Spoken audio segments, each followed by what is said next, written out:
So hello all, welcome to the channel. आज मैं इस टॉपिक पे वीडियो बना रही हूँ जो कि आपने थंबनेल और टाइटल देखकर समझ ही लिया होगा कि किस टॉपिक पे ये वीडियो होने वाला है। और ये टॉपिक पे जब पूरी चीज़ें मैंने देख ली, समझ ली, उसके बाद मैं ये वीडियो बना रही हूँ आपके लिए। और ये वीडियो एंड तक ज़रूर देखिएगा क्योंकि ये बहुत ही इम्पॉर्टेंट जो बात है वो मैं आप लोगों से करना चाह रही हूँ। मुझे पार्ट 2, पार्ट 1, पार्ट 3 ये सबसे कोई लेना देना नहीं है कि अलग अलग पार्ट्स में वीडियो बनाऊँ इस टॉपिक पे। मुझे बस ये है कि एज अ कंज्यूमर, मतलब मैं और आप जो ये वीडियो देख रहे हैं, सारे तरह तरह के वीडियोस देखते हैं। पहले किसी की इमेज इतनी पवित्र होती है कि हम उसे देवी का दर्जा दे देते हैं या उसे सब अपनी बहन, अपनी दीदी के रूप में एक्सेप्ट कर लेते हैं और उससे इन्फ्लुएंस हो जाते हैं। फिर नेक्स्ट टाइम हम लोगों को पता चलता है कि अरे इसने मतलब इवन भाई बहन का रिश्ते को की भी मर्यादा नहीं रखी। ये वही लेडी है जिसके लिए बहुत सारे जो लोग हैं वो सिंपैथी रखते थे। तो अचानक से फिर हमारा जो कॉन्सेप्ट है वो हमारे माइंड का चेंज हो जाता है। दोनों में से कौन सही है कौन गलत है, ये सारा डिबेट्स तो आप लोगों ने हर चैनल्स पे हर जगह पर देख ही लिया होगा। वो सही गलत के पछड़े में हमें पड़ना ही नहीं है। बिकॉज़ हमारे हिसाब से तो हम जो देख रहे थे तो वो एक विडो लेडी थी और उसके साथ बहुत गलत हुआ था और वाकई बहुत गलत हुआ था। इवन उसकी 5 से 6 साल की बच्ची भी है।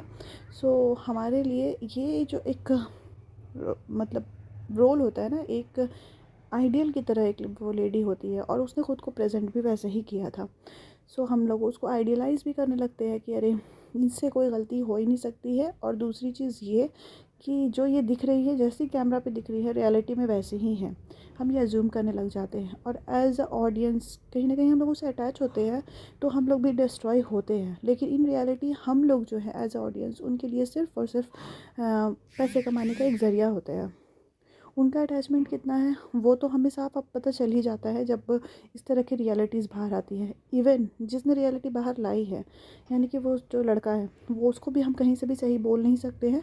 बिकॉज़ ये वो प्लेटफॉर्म नहीं था जिसमें इतना ज़्यादा कचड़ा किया जाना चाहिए, इतना ज़्यादा इज़्ज़त को जो बोलते हैं उछालना वो करना चाहिए। बिकॉज़ ये मैटर अगर आप दोनों का था तो आप दोनों इवन फैमिलीज़ को भी इन्वॉल्व करके आप लोग सॉर्ट कर सकते थे। बट आप लोगों ने इसको पैसे कमाने का ज़रिया बना लिया।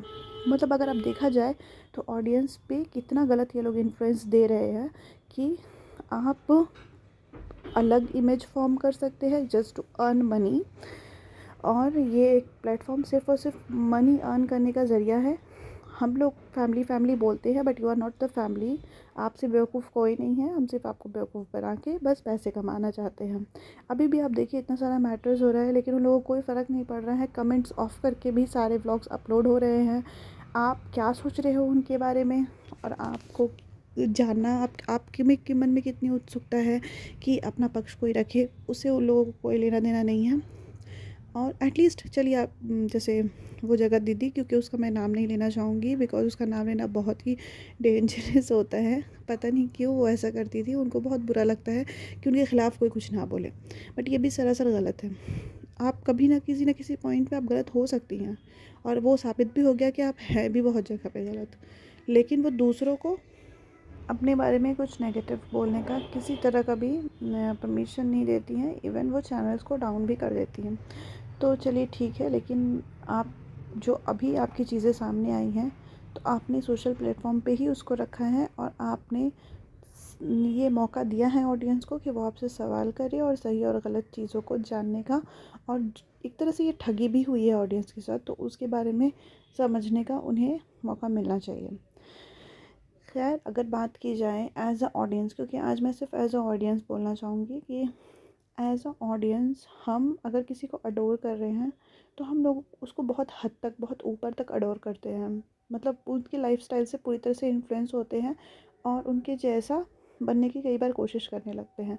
और अपना जो लाइफ है वो हमें उनके मुकाबले ज़्यादा अच्छा नहीं लगता, या हमारे उनके पारिवारिक रिश्ते आपको बहुत अच्छे लगने लगते हैं और वो ज़्यादा मतलब वो जिस तरह की लाइफस्टाइल जी रहे हैं वो ज़्यादा सच्ची लगने लगती है। और अपनी जो लाइफस्टाइल है, अपने जो पारिवारिक रिश्ते हैं वो हमें उनके मुकाबले अच्छे नहीं लगने लगते हैं। तो ये वाली चीज़ें ऐसी जो बातें सामने आती हैं, उसके बाद ये वाली चीज़ें जो हैं वो क्लियर हो जाती है कि आप जो देख रहे हैं ऑनलाइन प्लेटफॉर्म पे वो बहुत ज़्यादा फेक है। उस पे लोग अपने आप को फ़िल्टर लगा कर आते हैं और कभी किसी का नकाब उतर जाता है और कभी किसी का नहीं भी उतरता है। पर मोस्ट ऑफ़ द टाइम आप ये याद रखें एज ऑडियंस कि ये यूट्यूब भी एक अर्निंग प्लेटफॉर्म है। फैमिली बोल बोल कर कोई ज़रूरी नहीं है कि आपको फैमिली समझा ही जाए। आप प्लीज़ एज अ कंटेंट उसको देखा कीजिए। सो ग्रैस्प मत कीजिए, इमोशनली किसी से इतना ज़्यादा अटैच्ड मत होइए, वो भी ऑनलाइन प्लेटफॉर्म पे।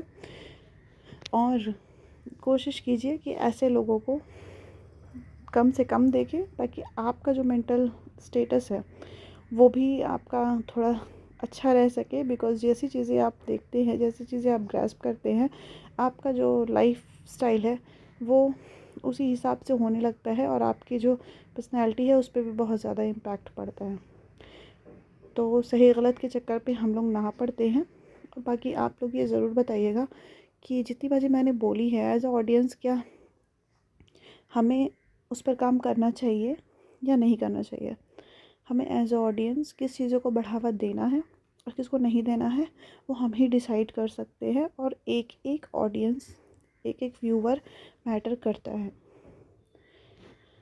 Okay then, thank you.